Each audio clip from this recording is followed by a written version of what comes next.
Imagine three women, their eyes as old as time, spinning threads from the essence of life itself. Each thread represents a soul, a destiny, carefully crafted and eventually cut by their unyielding hands. The ancient Greeks called them the Moirai, and to the Romans, they were the Parcae. But to mortals, they were simply the Fates. In ancient Greece, these three mythical sisters were more powerful than gods, ruling over every mortal's life from birth to death. Who were these Fates? And why did they have such power? How did they influence lives, and is it possible they still linger in our own fates, hidden in the shadows? The Fates are the ultimate weavers of destiny, and their power is unimaginable. Known as Clotho, Lachesis, and Atropos, each sister played a unique role.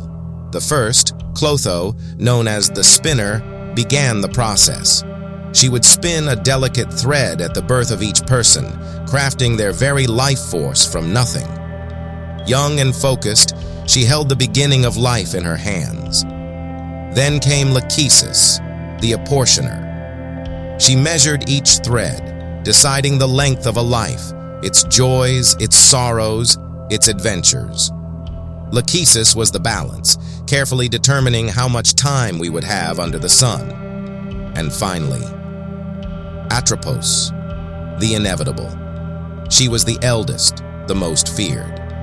With her cold, calculating hands, she would cut the thread, deciding exactly when and how a life would end. Atropos held the power to stop anyone's journey in a single, swift motion. The Greeks believed that at the moment of a child's birth, these three goddesses would appear.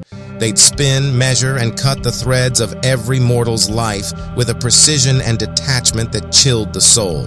And once the Fates decided a person's life path, not even the gods could intervene, except perhaps Zeus himself. But did the Fates make life rigid? Or did mortals have any say in their destinies? Here's where the myth grows even more intriguing.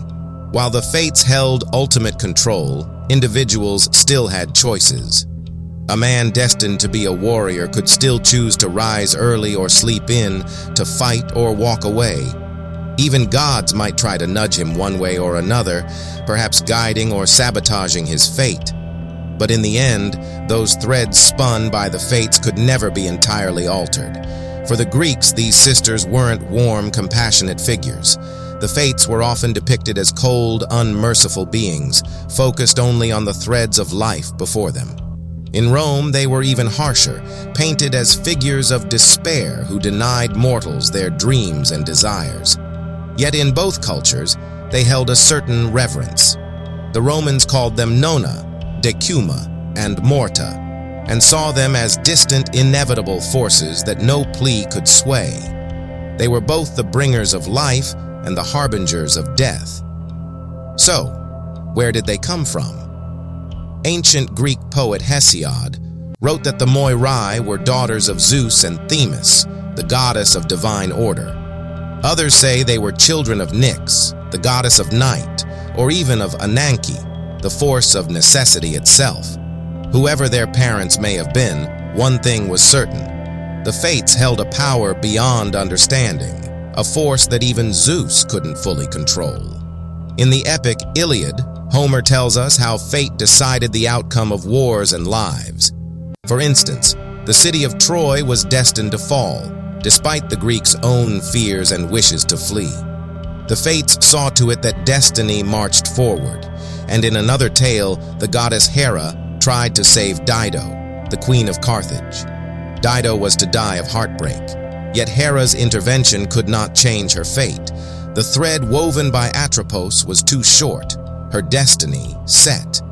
The Fates were more than symbols of destiny. They embodied the power that governed both mortals and gods. They lived on Mount Olympus, yet even the mighty Zeus respected their decisions, only occasionally bending fate if it suited his divine will.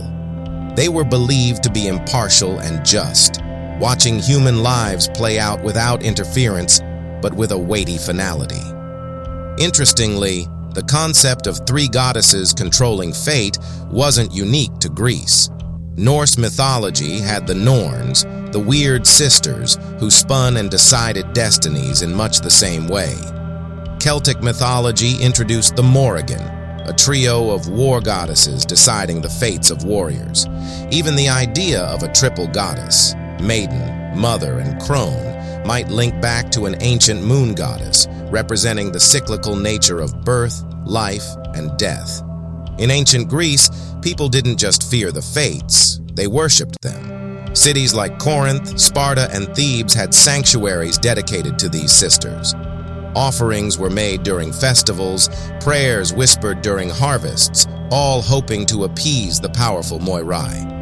After all, if they held your life thread, perhaps a little reverence could buy you favor, or at least a little more time. The Fates story is timeless, a reminder that while we may make choices, we are all, to some degree, bound by forces beyond our control. They symbolize the inevitability of life's journey, the choices we make within its bounds, and the mystery of what lies beyond. We might not see three goddesses spinning our fates today, but perhaps we feel their presence in the paths we walk and the destinies we forge. So the next time you feel your life pulling you toward a path, remember, it just might be the fates at work.